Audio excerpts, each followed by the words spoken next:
And this will be take two. Hello, Internet.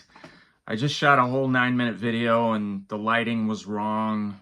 I'm in the basement and shot the whole thing and then watched it back and realized it was terrible as far as the quality of the lighting and stuff. So I've moved around and here we go. We'll try it again.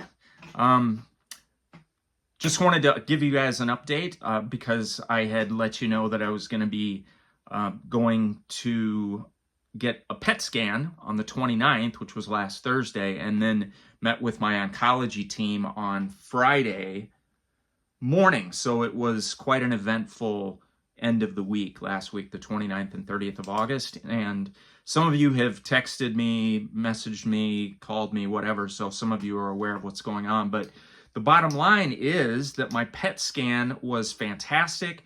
They felt like it was as good as they could have possibly expected. It corroborated the CT scan that was taken July the 19th, like a month and a half ago, or 6 weeks, just over 6 weeks ago. And the reason they wanted to do the PET was because they were very surprised and encouraged and happy with the results of the CT.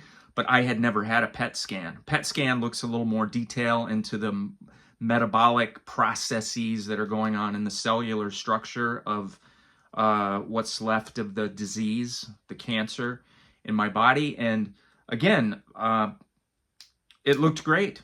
It was really good. There was hardly anything showing up at all. They call it, on a PET scan, they say things light up because they inject you with this radioactive glucose that goes around seeking out tumors and lesions and, you know, anything in your body that is metabolically active. And cancer, it's a great way to see cancer that is active and proliferating in your body. And again, the good news is that there was hardly anything to see at all. Nothing was really lighting up. There were some very diffuse, kind of faded spots that correlated with what we saw on the CT in July. But again, the bottom line is that there is no major activity going on in my body right now. The disease is sort of in a state of inactivity and dormancy. It doesn't mean that I'm NED, you know what that stands for, no evidence of disease. It doesn't mean that I'm cancer-free, but it means that what is going on in my body, the colon cancer that has metastasized to several different places in the last 22 months, you guys know the story. What it means is that there is nothing going on right now that is concerning. And it's, in fact, even hard to find traces of active alive cancer cells in my body right now. Now, the terminology they use, it's called metabolically quiescent.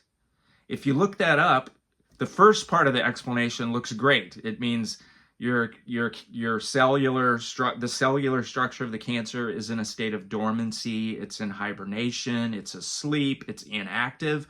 But if you keep reading, the news is not as fabulous when you get down the road. It's good news in the near term, but what remains, the cellular structure that remains, even though it is not active at the moment, can morph and mutate and then come back as something that is actually not responsive to the treatment that I have had up to this point. You guys that are familiar with cancer, you've had it yourself or in your family, you've been through it, you know what I'm talking about. The cancer that does not get obliterated by chemotherapy will go into these inactive, dormant states and can stay there for a long time before it wakes up again. And again, in a mutated form that says, oh, I'm not scared of your chemotherapy anymore. And that's when you have to start using different kinds of treatments and even clinical trials and different things to get at it. But that's down the road. Right now, we can celebrate some good news in that yeah, things are looking good. There's nothing, my treatment chemo treatment over the summer was just absolutely fantastic. My oncologist told me way back in April, he said that this chemo treatment regimen that they were putting me on is 40% successful. Okay? You don't have to be very good at math to know that that means it's 60% unsuccessful. So I am very happy because not only was I in the 40% that are successful, they're telling me that I was like way over on the extreme of success. It knocked that crap out. And so I am very happy about that. And after a lot of summiting and huddling and back and forth between different members of the oncology team, PAs, nurse practitioners, 2 different oncologists, myself involved in some of that conversation on Friday, we kind of changed our idea of things a couple of times, but in the end, it turns out that we have all agreed to give me a break for the next 2 months. That's not a long time, but they want me back in at the very end of October or the beginning of November for another CT scan to see how things are looking. But until that time, no treatment. I can continue to recover from this latest bout and round of chemo that I had over the summer, and I'm feeling better and better all the time. My skin conditions are continuing to clear up.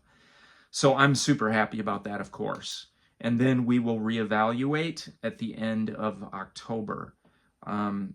This doesn't go away. It's something that you just have to continue to fight, and you have to continue to watch, and the surveillance has to go on. But again, in my situation, personally, I am thrilled. I am grateful. I am so happy because I'm feeling good. I'm feeling healthy. I'm feeling better than I have since before all this started 2 years ago. And I'm just, yes, very happy with the outcomes that we have had. And what happens down the road will happen down the road, and we'll deal with that when it comes. But I wanted to let you guys know that we have a couple of months to be off of the treatment, and we'll see what those next set of scans show in 8 or 9 weeks from now. Okay, very quickly, I am packing up today because I'm leaving on a road trip tomorrow morning very early. I've mentioned on these videos I'm going to Pennsylvania for a men's cancer retreat. I think there's going to be around 150 or 200 men gathering from all over the U.S., Canada. I think even some Europeans coming in, different kinds of cancer. I've never been involved in anything like this. I've never been involved in support groups. So this will be the first time that I've really been able to spend like time with other cancer fighters and cancer survivors and cancer victims, whatever you want to call us. But I'm really looking forward to it. I expect that there will be just all kinds of conversation and story swapping. It starts on Thursday and finishes on Sunday. It's going to take me 2.5 hours to get there from, sorry, not 2.5 hours, 2.5 days of driving from the Twin Cities here. And then, of course, same on the way back. So there's going to be a lot of driving, but I'm looking forward to that. I'm a road tripper at heart. So, of course, I will let you know how that goes. But anyway, once again, thanks, love, gratitude to all of you who are watching and who follow along. There's a few dozen of you who regularly follow these videos, and I think of you as my inner circle because I know that if you're watching and following along, you really do care.